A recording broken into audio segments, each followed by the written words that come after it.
ভারতের নবায়নযোগ্য শক্তি খাতে দ্রুত এগিয়ে চলা এক বড় নাম আদানি গ্রিন এনার্জি। কিন্তু 2026 সালের মে মাসে এসে এই সংস্থাকে ঘিরে তৈরি হয়েছে জটিল পরিস্থিতি। একদিকে আমেরিকার আইনি চাপ, অন্যদিকে পরিকাঠামোগত বাধা, সব মিলিয়ে চ্যালেঞ্জের মুখে কোম্পানির ভবিষ্যৎ পথচলা। প্রথমেই আসা যাক আইনি সমস্যার কথায়। মার্কিন যুক্তরাষ্ট্রের সিকিউরিটিজ অ্যান্ড এক্সচেঞ্জ কমিশন এবং ডিপার্টমেন্ট অফ জাস্টিস একটি মামলায় গৌতম আদানি এবং সাগর আদানির বিরুদ্ধে অভিযোগ এনেছে। অভিযোগ, ভারতে সৌর বিদ্যুৎ প্রকল্প পাওয়ার জন্য প্রায় $250 মিলিয়ন ঘুষ দেওয়ার পরিকল্পনা। তবে গুরুত্বপূর্ণ বিষয় হল, আদানি গ্রিন এনার্জি নিজে এই মামলার সরাসরি অংশ নয়। সংস্থার পক্ষ থেকে স্পষ্ট জানানো হয়েছে, তাদের ব্যবসা ও প্রকল্পের উপর এই মামলার কোনো সরাসরি প্রভাব পড়েনি। 2026 সালের এপ্রিল মাসে এক মার্কিন আদালত এই মামলার শুনানির কিছু অংশ স্থগিত রাখে। আগামী 29 মে একটি গুরুত্বপূর্ণ শুনানি হওয়ার কথা, যেখানে অভিযুক্তরা মামলাটি খারিজ করার আবেদন জানাতে পারেন। ফলে আইনি লড়াই এখনও প্রাথমিক পর্যায়ে। এবার আসা যাক অপারেশনাল সমস্যায়। আদানি গ্রিন এনার্জির সবচেয়ে বড় চ্যালেঞ্জ এখন গ্রিড কনস্ট্রেন্ট, অর্থাৎ উৎপাদিত বিদ্যুৎ সঠিকভাবে সরবরাহ করার সীমাবদ্ধতা।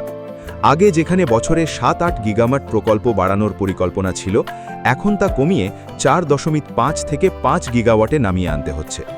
এই সমস্যার কারণে গত বছরে প্রায় 500 কোটি টাকার ক্ষতি হয়েছে বলে অনুমান। এর পাশাপাশি রয়েছে ঋণের চাপ। মার্চ 2026 পর্যন্ত কোম্পানির মোট ঋণ বেড়ে দাঁড়িয়েছে প্রায় 91,252 কোটি টাকা, যা আগের বছরের তুলনায় অনেক বেশি। এই উচ্চ ঋণ বিনিয়োগকারীদের জন্য একটি বড় উদ্বেগের কারণ। তবে সবটাই যে নেতিবাচক তা নয়। চ্যালেঞ্জের মাঝেও কোম্পানি উল্লেখযোগ্য সাফল্য অর্জন করেছে। 2026 অর্থবর্ষে আদানি গ্রিন এনার্জি 5.1 গিগাওয়াট নতুন ক্ষমতা যুক্ত করেছে, যা একটি রেকর্ড। ফলে মোট উৎপাদন ক্ষমতা বেড়ে দাঁড়িয়েছে 19.3 গিগাওয়াটে। সমস্যা কাটাতে কোম্পানি নতুন কৌশলও নিচ্ছে। বিশেষ করে ব্যাটারি এনার্জি স্টোরেজ সিস্টেমস বা BESS এর উপর জোর বাড়ানো হয়েছে।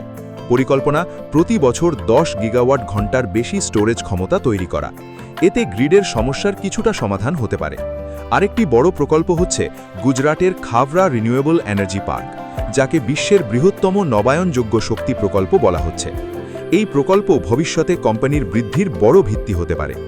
বাজারে এর প্রভাবও স্পষ্ট। 2026 সালের এপ্রিল-মে সময়ে কোম্পানির শেয়ারের দামে ওঠানামা দেখা গেছে।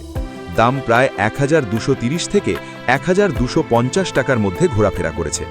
বিশ্লেষকদের মতভেদও চোখে পড়ার মতো। অনেক বিশেষজ্ঞের মতে এই সংস্থাটি নবায়নযোগ্য শক্তির খাতে শীর্ষস্থানীয় অবস্থানে রয়েছে এবং ভবিষ্যতে দীর্ঘমেয়াদে উল্লেখযোগ্য বৃদ্ধির সুযোগ তৈরি করতে পারে। আবার কেউ সতর্ক করছেন, ঋণের পরিমাণ বেশি, আইনি ঝুঁকি এখনও কাটেনি, বর্তমান মূল্যায়ন অনেকটাই উচ্চ। সব মিলিয়ে পরিস্থিতি স্পষ্ট। আদানি গ্রিন এনার্জি এখন এক গুরুত্বপূর্ণ মোড়ে। একদিকে দ্রুত বৃদ্ধি, বড় প্রকল্প এবং ভবিষ্যতের সম্ভাবনা। অন্যদিকে আইনি অনিশ্চয়তা, পরিকাঠামোগত সীমাবদ্ধতা এবং আর্থিক চাপ।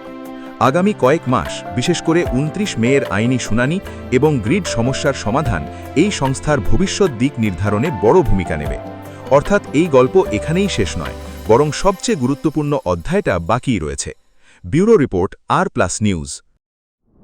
মোবাইল ব্যবহারকারীদের জন্য বড় ধাক্কা। রিচার্জের দাম বেড়েছে 10% থেকে 27% পর্যন্ত।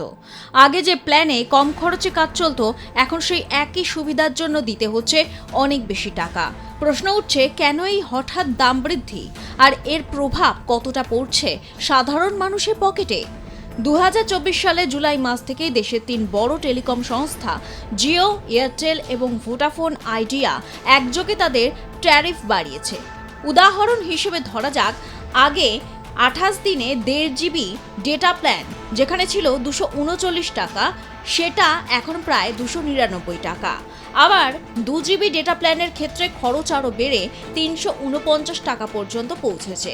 অর্থাৎ একই পরিষেবার জন্য এখন বাড়তি 50 থেকে 100 টাকা গুনতে হচ্ছে। এই দাম বাড়ানোর পেছনে প্রধান কারণ কি? প্রথমত, টেলিকম কোম্পানিগুলো এখন 5G পরিষেবার বিশাল বিনিয়োগ করছে। এই নেটওয়ার্ক তৈরি করা অত্যন্ত ব্যয়বহুল। সেই খরচ তুলতে গিয়েই তারা গ্রাহকদের ওপর চাপ বাড়াচ্ছে। দ্বিতীয়ত, কোম্পানিগুলোর লক্ষ্য এখন ARPU বা প্রতি ব্যবহারকারীর গড় আয় বাড়ানো। সহজ ভাষায়, কম গ্রাহক থেকেও বেশি আয় করতে চায় তারা। তৃতীয়ত, বাজারে প্রতিযোগিতা এখন অনেক কমে গেছে। আগে যেখানে একাধিক সংস্থা ছিল, এখন মূলত 2 থেকে 3টি বড় সংস্থা বাজার নিয়ন্ত্রণ করছে, ফলে দাম বাড়ানো তাদের পক্ষে সহজ হয়েছে। এই মূল্যবৃদ্ধির সবচেয়ে বড় প্রভাব পড়েছে প্রিপেইড ব্যবহারকারীদের ওপর। যারা মাসে মাসে ছোট রিচার্জ করতেন, তাদের জন্য খরচ হঠাৎ বেড়ে গেছে। অনেক ক্ষেত্রে দেখা যাচ্ছে কম দামের প্ল্যানগুলো বাজার থেকে সরিয়ে দেওয়া হয়েছে, ফলে গ্রাহকদের বাধ্য হয়ে বেশি দামে প্ল্যান নিতে হচ্ছে। আরও একটি গুরুত্বপূর্ণ পরিবর্তন হয়েছে 5G পরিষেবাকে কেন্দ্র করে। আগে কম দামের প্ল্যানেও 5G ব্যবহার করা যেত, কিন্তু এখন বেশিরভাগ কোম্পানি শর্ত দিয়েছে দিনে অন্তত 2 GB ডেটা প্ল্যান না নিলে 5G সুবিধা পাওয়া যাবে না। ফলে যারা 5G ব্যবহার করতে চান তাদের আরও বেশি খরচ করতে হচ্ছে। এতে সাধারণ মানুষের দৈনন্দিন খরচ বেড়ে গেছে। মাসিক বাজেটে চাপ পড়ছে। ডেটা ব্যবহার কমাতে বাধ্য হচ্ছেন অনেকেই। গ্রামীণ ও নিম্ন আয়ের ব্যবহারকারীরা বেশি সমস্যায় পড়ছেন। বিশেষ করে যাদের জন্য মোবাইল শুধু যোগাযোগের মাধ্যম নয়, কাজেরও মাধ্যম, তাদের জন্য এই দাম বৃদ্ধি বড় সমস্যা হয়ে দাঁড়িয়েছে। তবে এই পরিস্থিতিতে কিছু উপায় আছে খরচ কমানোর। প্রথমত, নিজের ডেটা ব্যবহার বুঝে প্ল্যান বেছে নেওয়া খুব জরুরি। অনেকেই অপ্রয়োজনীয় বড় প্ল্যান নিয়ে ফেলেন। দ্বিতীয়ত, লং টার্ম বা বার্ষিক রিচার্জ করলে কিছুটা সাশ্রয় হতে পারে। তৃতীয়ত, রিচার্জ করার আগে বিভিন্ন প্ল্যান তুলনা করে নেওয়া দরকার। আগামী দিনে কি হতে পারে? বিশেষজ্ঞরা বলছেন টেলিকম সেক্টর এখন প্রফিট ফোকাস পর্যায়ে ঢুকেছে, অর্থাৎ আর সস্তা ডেটার যুগ হয়তো শেষের দিকে। ভবিষ্যতে আরও 10 থেকে 20% দাম বাড়ার সম্ভাবনা উড়িয়ে দেওয়া যাচ্ছে না। তবে একই সঙ্গে নতুন কিছু পরিবর্তনও আসতে পারে। শুধুমাত্র কল ও SMS এর জন্য সস্তা প্ল্যান, ডেটা ব্যবহারকারী অনুযায়ী কাস্টম প্ল্যান, আরও স্বচ্ছ মূল্য নির্ধারণ। সব মিলিয়ে বলা যায় মোবাইল রিচার্জ এখন আর আগের মতো সস্তা নয়। 5G যুগে ঢুকতে গিয়ে গ্রাহকদেরই বহন করতে হচ্ছে বাড়তি খরচ। শেষ প্রশ্ন, এই দাম বৃদ্ধি কি থামবে নাকি ভবিষ্যতে আরও বাড়বে? উত্তরটা নির্ভর করছে বাজারে প্রতিযোগিতা, সরকারের নীতি এবং প্রযুক্তির ওপর। তবে আপাতত একটাই বাস্তব, মোবাইল ব্যবহার করতে গেলে এখন একটু বেশি খরচের জন্য প্রস্তুত থাকতেই হবে। ব্যুরো রিপোর্ট, আর প্লাস নিউজ।